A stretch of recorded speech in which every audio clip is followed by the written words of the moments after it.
Nobody gonna change my life. Yeah, I'm still that OG. Yeah, I'm still that nice. And I'ma do me, till I close my eyes. Cause I can see a hater in disguise. But me, I keep it moving. Yeah, real positive with that good soul and that good knowledge. Of course, I keep it going with my raps when I'm flowing. I'm the truth, the real. And yes, I'm spoken. And anything try to stop me will get broken. Cause a brother like me is not up for the joking.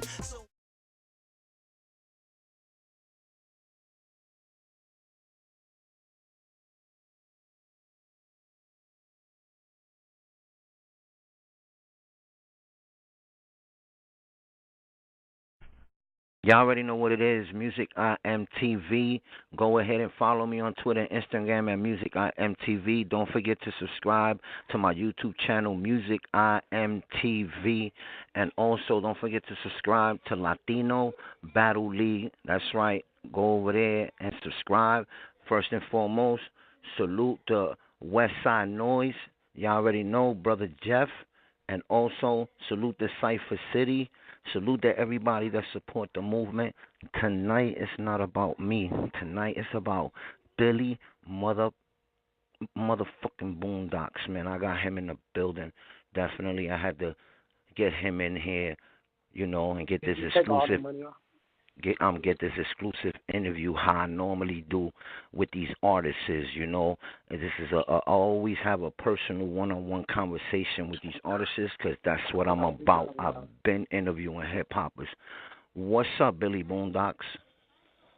Man, I'm out here right now, man. I'm chilling. You know what I'm saying? I'm really getting my money right now. Like literally, I'm in Knicks.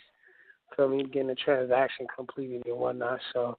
Man, I'm out here for the culture, man. I'm out here for the difference, First things I want to come out my mouth for the people to hear over on your side or wherever they listening on what side. I'm out here for the people. I'm out here to change people's minds, man. Right. Get to free people with mental slavery. That's dope. Where are you originally from? I'm from L.A. originally, bro. I was born in Killer King and Watts, you know what I'm saying? I stay on Crenshaw. I done lived in Long Beach. I'm known in Carson. I'm known all over L.A. County. You know what I'm saying? So that's not, it's difficult because I really wasn't one of them kids that grew up like everybody else in the same spot. Like I had adopted parents. My real parents, gave me up at 2 months. My adopted parents died before I was 8, so I moved around a lot. I'm a product of the group homes and the foster system though, for sure.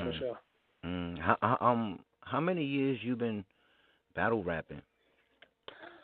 That's this is where we go back to what we was currently talking about MCs. Like that's for MC, that's a question that's hard to answer. I've been battling since I knew how to rap.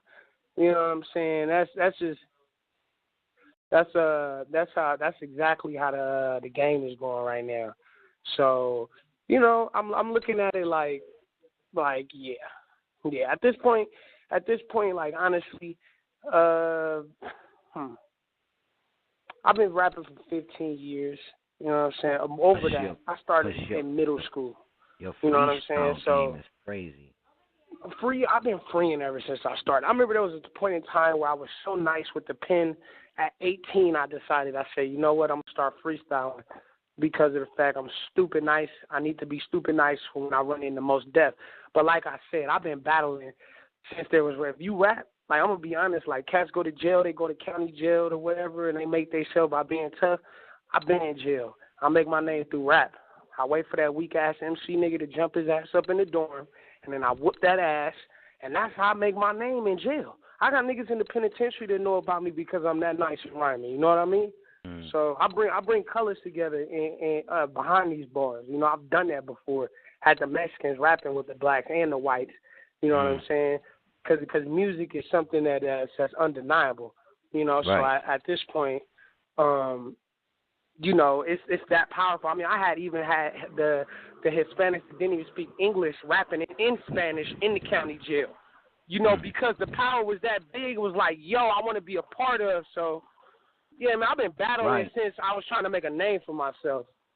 That's dope, though, man. What gives you the inspiration, to do your music and to battle rap? What gives you that motivation, that drive? Well, I mean, I remember when I was in a group home facility, whatever you want to call it, residential placement, as early as 9 years old, 10 years old.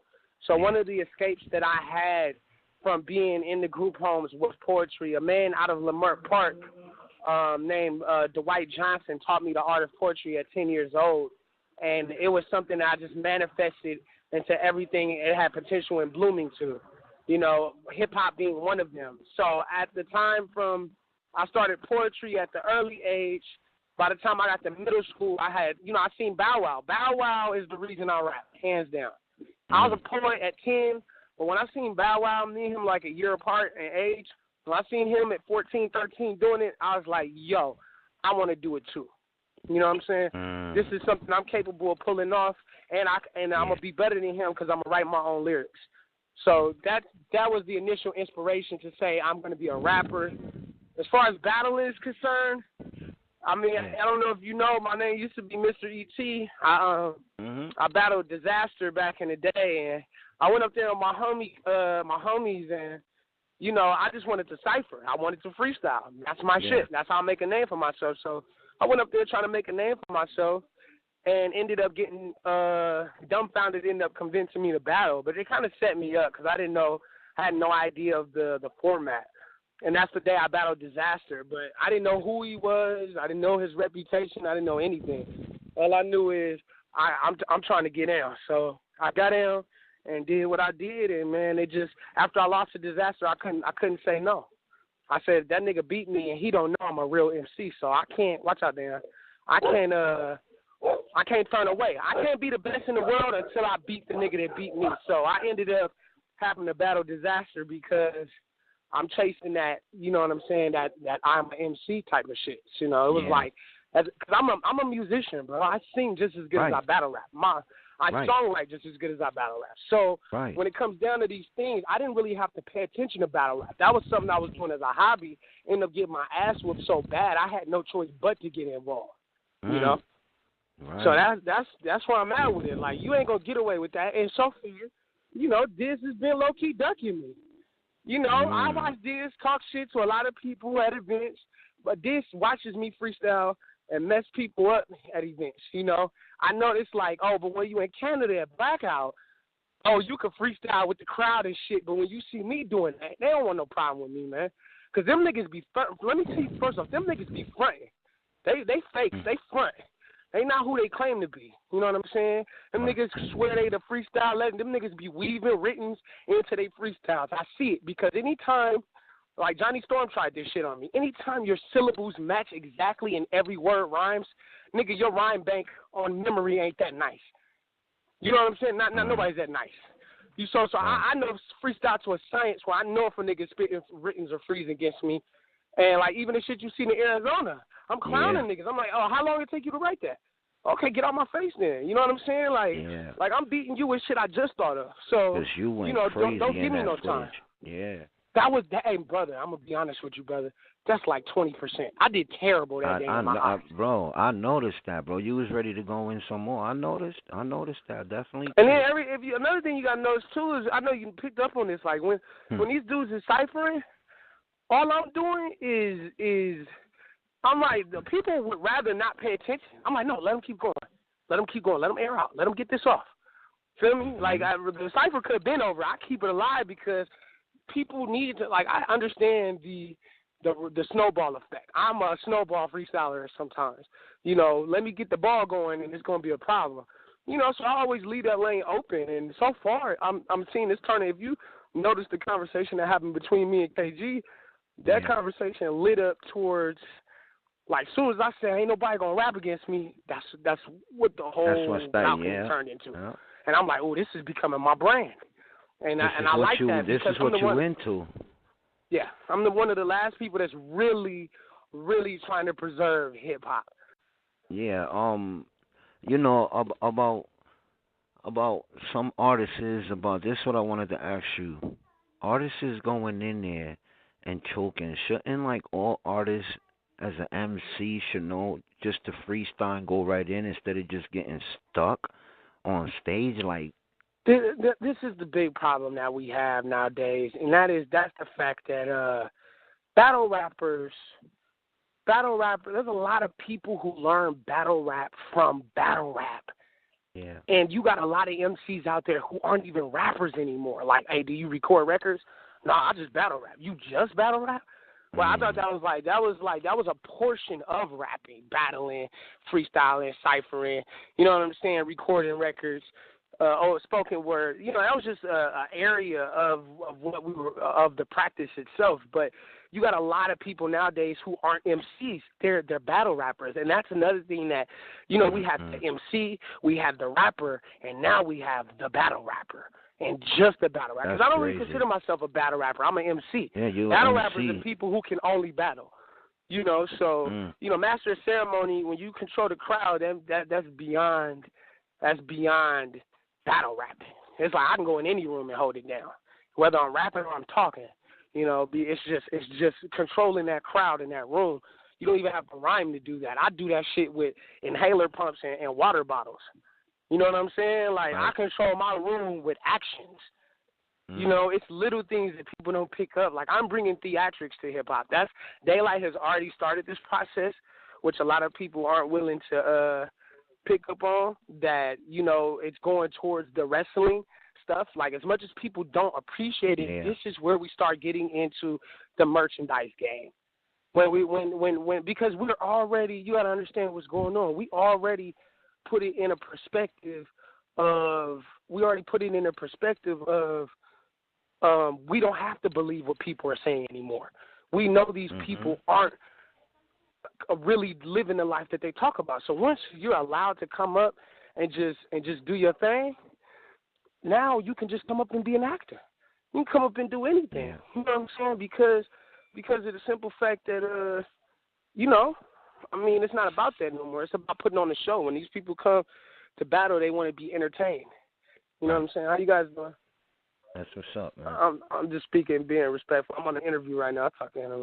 So, yeah, so at that point, you got to know that they're not MCs, man. There's a big difference between these people. I know cats that, you know, I asked them about their influence and whatnot, and, you know, they're judging bars based off what they know on battle rap. And it's like when hip-hop had a code before battle rap had a code. You know what I'm saying? You know, to know what you look for. A lot of these people who learn battle rap from battle rap don't even know while they're viewing battle rap what they're observing for. Yes. You know, they don't know that they're observing for the similes and the metaphors and the double entendres. A lot of them just know.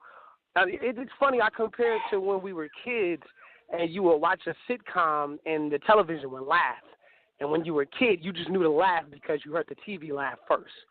So, you know, the people who get into battle rap who don't know much about hip-hop first or MCing or MCs themselves, they're just like, oh, that's the part when everybody laughs. So that's the part I got to wait for, that 1, 2, 3 punchline timing of a comedian.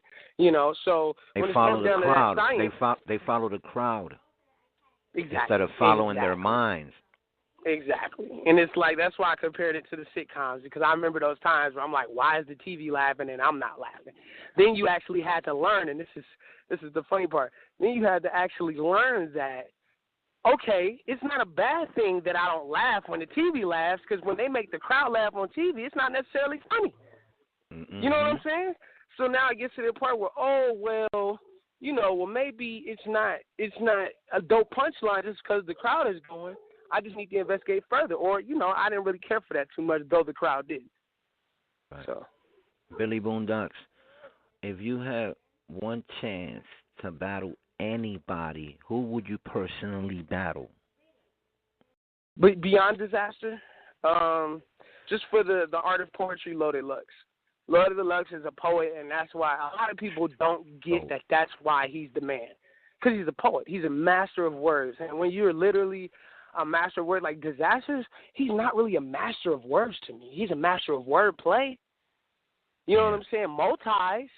But the master, a wordsmith, is like, man, I can sell you your own funeral and you're going to love it because I make it that beautiful with my words. You know, make it look good. Exactly. Loaded Lux is beautiful with words. You know what I'm saying? You could just sit there and admire a lot of the stuff he does. Beyond other people like Daylyt, I really want to do the theatrics things on full with Daylyt. Daylyt has yet to find somebody that understands the battle rap culture as he's pressing it, and eventually I'm going to get to that. Me and Daylyt going to do something real dope on stage with the costumes and shit, but will actually have the bars with us. And that's something that Day hasn't been able to do. Day's either brought you gimmicks or bars, but he's never really been able to bring you both. You feel me? Yeah. And put it on with somebody else who bring it equally. Which is, I really consider myself somebody. If you battle me, you're going to see your best work after you get done. That's dope, man. How you take criticism? Me, I take it, first off, the funny thing is I've always been good. Since the beginning of high school, I can remember that I was always the man. So I really didn't flock well with yes men because I heard it too much already. I was being compared to Nas at 17, and I didn't even know who Nas was. You know, my hip-hop teacher had to give me Daylyt Soul albums and Illmatic and Stillmatic and all that stuff to catch me up because of the fact that I was locked on in the group homes, and they don't allow you to listen to particular music. So when it comes to criticism, I've kind of lived under, the life I live, I've been criticized my entire life. I had a crew of dudes that I studied around, and they criticized me heavily on some hater shit. But in order to get rid of the hate and identify it as actual hate, I had to alleviate everything they were having problems with. So nigga was like, you can't rhyme on point every time. I fixed that. You don't got heavy punchlines. I fixed that. So I'm somebody that's always open to criticism due to the fact that truthfully it made me what I am. And people who are afraid of criticism are afraid of their own success. It's like, well, dude, if you could shut them up and prove them that you do got that in your bag, then what else? You keep proving everything. Yes, sir. Go ahead. I'm saying, so, at that point, I'm like, all right, well, if you say they hating, ask yourself this. Is it a fact? Is it possible that he could be right about whatever he's saying about your talent? Yes, it is possible. Okay, now fix that first. After fix that, then come back and prove his hate. And that's what I've been doing in my career. Like, A-Hat, I really don't get no love in A-Hat. I've made my own name in A-Hat. I'm not really respected or held as I should be over there for the work that I've put in. You know what I'm saying? But it's cool because, I'm still getting these interviews like this today. So that's right. I'm cooking and I'm getting out there. So I'm still blessed. But it is, you have to understand one thing. I want everybody to notice, whoever listens to this interview, being different is the most difficult thing you can do when you're trying to fit in anywhere. I walk a very dangerous, difficult line. I walk around with hot pink hair. I do what I want to do because I'm trying to break the programs of people living for their surroundings. I don't do that. When you see Boondocks show up to an event, I'm not there to please nobody but myself. A lot of these niggas, grown men, 40, 35 years old, waking up, getting dressed for their partner approval. That shit's gay to me. Feel me? Like real talk. They be quick to call Boone gay, but I'm like, well, who do you get dressed for in the morning? Because you're calling me weird because I don't fit in with your surroundings. So you must get up to fit in with your surroundings, which means you dressing for men every day. That's gay to me. That's the real gay shit. I do what I want to and still end up with the same broad that they want. You know what I'm saying? So it's like, and honestly, the science behind that is when a woman sees me with hot pink hair, they know off the back he's nothing like those niggas because them niggas wouldn't hang out with them for doing that. So it already shows a clear separation and freedom in my mind and a comfort and confidence within my individuality. So that's volumes to real women anyway. You definitely got a lot of different ways about you and shit, because I was about to ask you what makes you different, and you are different. And I'm not talking about weird. I'm not talking about fucking weird and different. You understand what I'm saying? Weird, I'm talking about. No. I'm talking about. We all weird at one point in life.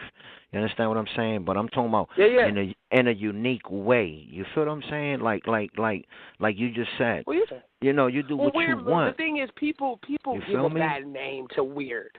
Weird, due to the ignorant mind, holds a bad reputation. I love the word weird. Because weird means unique. It means different. It means not programmed. Yeah. You know, what people don't understand is, like, The Matrix is the closest movie to real life that you can really watch.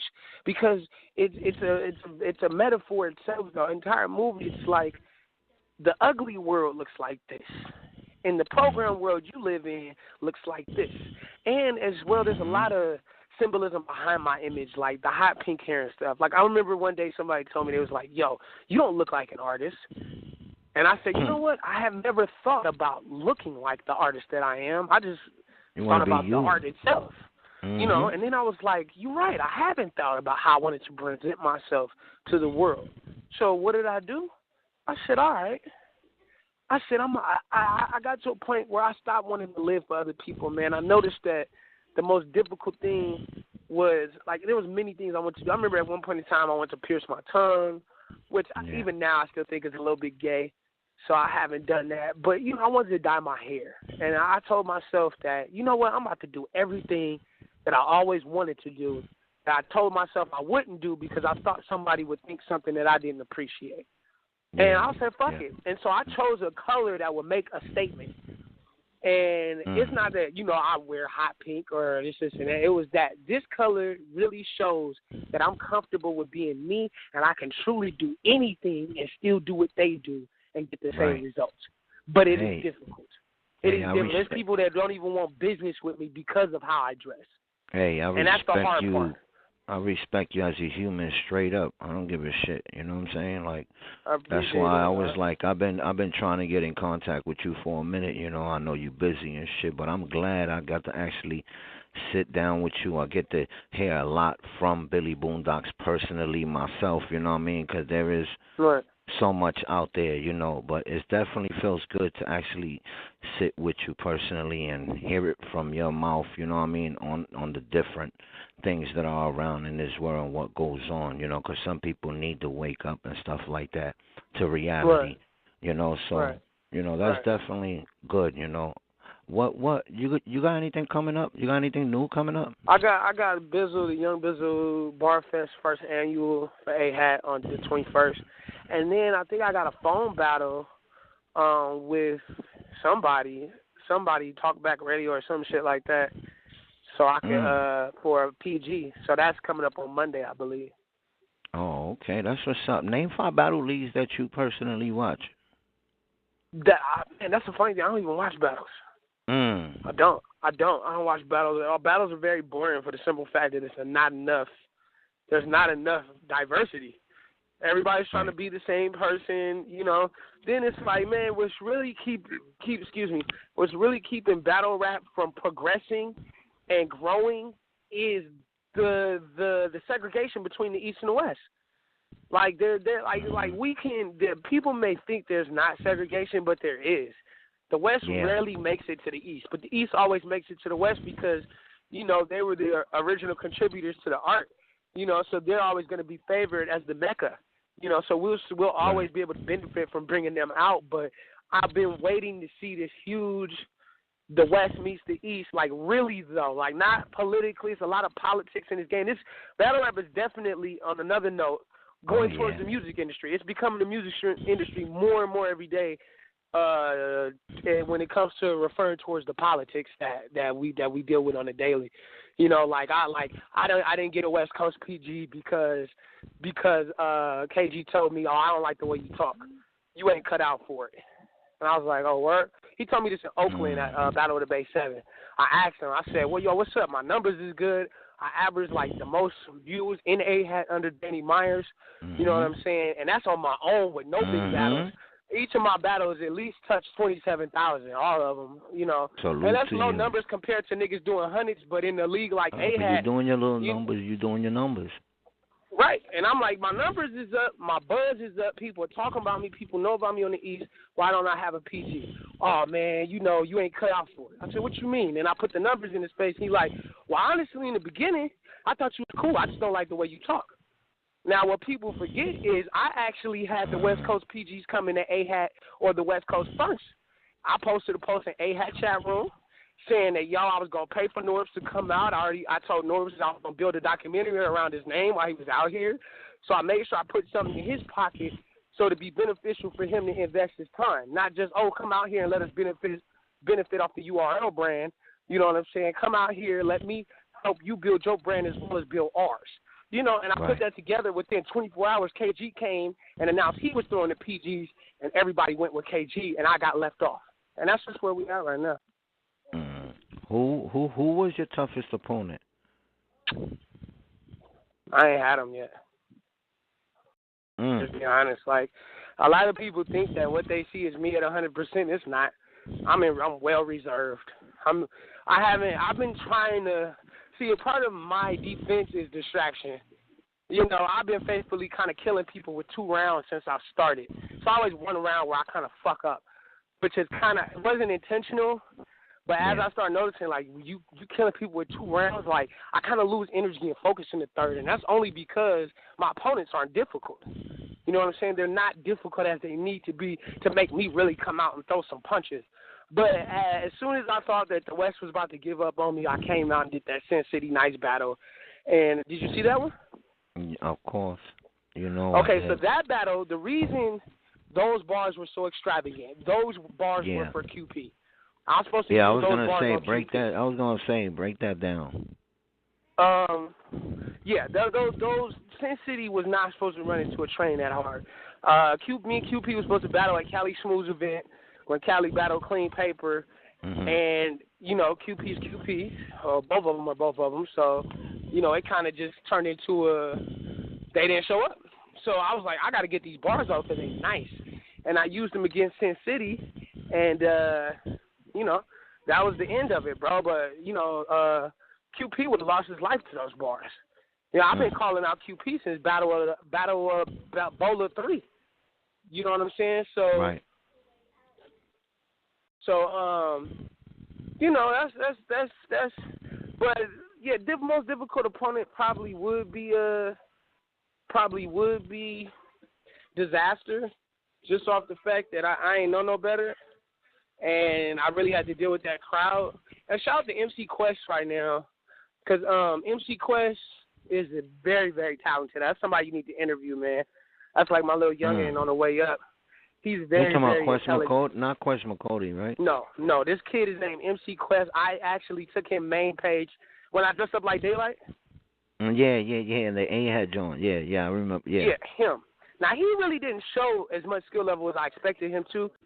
That one right there, like, people say I lost that battle, but Vegas is very biased against me. I don't think I'm arguably undefeated since Scheme. Scheme was my second battle with A-Hat, and I got high. I had to learn that, bro. You can't smoke weed before you battle. You're going to forget your bars. So I had a bad performance that day. Since Scheme, I beat XP, I beat Young B, I beat Sin City, and then Vegas when I dressed up like Daylyt. And even then, I still feel like I didn't lose that. But since the masses say that I lost, I take my L. There's nothing wrong with that. I take my L. But the thing is, the person that I put on wasn't even on the map. Now I'm over 30,000 views in less than 45 days. You know what I'm saying? So That's good for me. That's real good for me. That's right. Billy Boondocks, do you associate with the fans? With the fan, like as far as like the chat groups and shit? Yeah, any fans. Like, do you associate with your fans? You know, like. Oh yeah, most definitely I do. Like a lot of my fans talk to me on Instagram. You know, that's Billy Boondocks, just one word, or Billy_Boondocks on Twitter. I'm on Glide. I'm on Kick. You know, people contact me different ways. Yeah. But I'm always in the chat groups arguing with people. That's half the buzz that I build, man. I'm a natural debater, man, and I know that, you know, we don't talk opinions, we talk facts. When you know you're dealing with a game of facts, there's a lot of idiots online making themselves sound stupid, using their opinions and this and that. And I wait for that. I wait for that as an opportunity to showcase my intelligence for those people who may think that I'm a bit of a clown to see that and be like, yo, he's not as dumb as you think he is, you know. Because my game is intelligence. These ain't bars that's beating these fools. It's angles, wits, and words. It's called the awe effect. AWW, angle, wits, and words. And that's easy. If you get that shit down, you can win any battle. Right. Do fans overhype battles? Yeah. I mean, it depends, man. Like, I mean, fans overhype battle, fans underhype battles. Fans are fans. They're finicky. You know what I'm saying? They fickle. They don't know what they want. 1 minute they want. Because I've seen some of the craziest shit. Like, speaking of which, that the battle when I dressed up like Daylyt, like, people would rather say, oh, man, you lost. He came with one-liners that was real simple and they hit hard. So he beat you with simplicity. I'm like, yo, what the fuck am I aiming for then? Am I aiming for simplicity or am I aiming for intricate? Because now, like, and the fans, if you listen to the fans, you will find yourself on that fence of, am I supposed to go simple or be intricate? I say fuck the fans, man. If it wasn't for us doing it before they existed, they wouldn't have nothing to be a fan of. Exactly. And that's true. So, you know, it's that. I mean, I just wish I would. And then the fans, you know, the more commercial it gets, the less the fans are going to actually know about hip-hop. You know, now I'm going to be honest, A-Hat may not have shown me as much love as I would want, but, bro, A-Hat then got me to London, Africa, Zimbabwe, where my name is around the world already because of this battle rap culture. Salute, man. So salute to A-Hat. Salute to A-Hat, for sure. Me and Obi got a love-hate. That's big bro. That's big bro right there. That's family right there. Yeah. That's Big Bro. Big Bro that got me across to the world, but Big Bro and don't want to give me no matches. Everyone got their differences and stuff like that. You know, in the future, things can always get better. You feel me? And accept that. Yes, sir. Yeah. I have to accept that. OD mate, when I want to get mad and say OD ain't give me the match, and I can go pull up and I'm doing 30,000 per battle, and I got people I could like, bro, this shit done turned me into a lightweight local celebrity. I could definitely tell that you're grateful too, man. I could definitely tell. You know what I'm saying? I could hear the gratefulness in you. You know, and the passion. You feel me? Like, and speaking on that gratefulness, man, it's like it's hard. People don't understand. When I'm on TV, when I'm on camera time, when it's battle rap time, I'm about to be annoying because this is my moment. I have to make it my moment. I have to brand this event with me. Right. Same way that kind of Daylyt does his thing, except we just do two different things. I'm more of a freestyler. You know what I'm saying? He's a theatric person, and he has bars, but like that's what it's about. People don't understand. Billy Boondocks when it's not time to perform, and Billy Boondocks when it's time to perform is two different people. So a lot of people see me when it's time to perform like, oh, he's cocky, he's arrogant, and it's really not. Arrogant is unwarranted importance. And when you think about how well I can freestyle and do what I do, and I can sing just as well as I freestyle, or it's I do wild blues, it's like, well, what do you expect? Like my confidence level is higher than others. Because I have other things beyond battle rap that make me confident within self. A lot of people are waiting to build a confidence in battle rap after they've proven themselves to the masses. I've been proven in my neighborhood for what I do on different neighborhoods. Like I said, from the penitentiary. So I'm not, when you talk to me like now, I'm humble as fuck. I want everybody to grow. I'm here to help everybody. And it's not about let me get the attention. Salute, brother. I definitely salute you, man. Listen, man. I appreciate that, black man. I definitely salute you. It's an honor to definitely talk to you. You know, and like I say to all artists, and I say to the whole battle rap, hip hop lane and community, whatever. I'm inspired by hip hop. Hip hop helped me get through life, actually. You feel me, man? You know, so I really appreciate you for this interview, man. Right, you got any shout outs, Billy Boondocks? Shout out to Cali Smooth, my nigga right now. He just got in a car accident, man. He making it. He already made it through surgery. You know, Cali Smooth is really who brought me back to hip hop, so it's funny we end on that note. All my prayers. You know what I'm saying? So yes. That he really, man, me and Smooth done had a hard battle, man. Everybody know that's like my arch nemesis, but that kid Pen is flawless. I don't give a fuck what nobody say. Cali Smooth has accomplished things I have yet to accomplish in battle rap, which is give you a perfect 3 rounds, and that dude is awesome. You know what I'm saying? Politics hold that man down too, man. We on the West, it's just funny. When you're on the West Coast, it's hard to not know what to do. You don't really know what to do with your career when the main page is like, you know, shout to Lush. Lush been looking out for me too and stuff, but it's still politics within every league. And that itself keeps a lot of us on the West down because we don't know which way to go. You know, I don't even need to get in that. You know how politics is. No, trust me. So, you know, it's turning like the industry, like you said earlier. All right, OG. You heard. It's man. turning like the industry, like you said earlier. Yeah. And the artist suffering. Yeah. You feel me? But it's cool for people like me who are more of entertainers than wordsmiths. I mean, I'm equally both, but that's what it's going to, and that's why let me shout out to every up-and-coming rapper, man. If y'all don't know, and I'm not talking about a battle rapper, I'm talking about an artist, man. This battle rap game is a perfect underground railroad for an artist. You know, we as artists try to book shows and holes in the wall and hope people come to see us perform on stage. But as a battle rapper, it's people in that room, it's people that's waiting for these battles to drop that are waiting to become a fan for you. And I'm already about to capitalize. Like, these battle rappers ain't doing it yet. They ain't got merchandise. They're not advertising their singles in the intro to their battles. They're not doing that. And if you look at all my battles, I've been warming that up. This is just a hobby. I do music. This is just a hobby because the minute when I average 1 million views, I'm going to hope to turn 100,000 into iTunes sales. 10% of my gross views into revenue. And a lot of battle rappers haven't done that yet because half of them don't believe they have the talent because of the stigma that battle rappers can't do art. And there's that wall between each. Artists can't do battle rap and battlers can't do art. And if you can do art, and if you're a real MC, you can come battle and build a name for yourself in no time.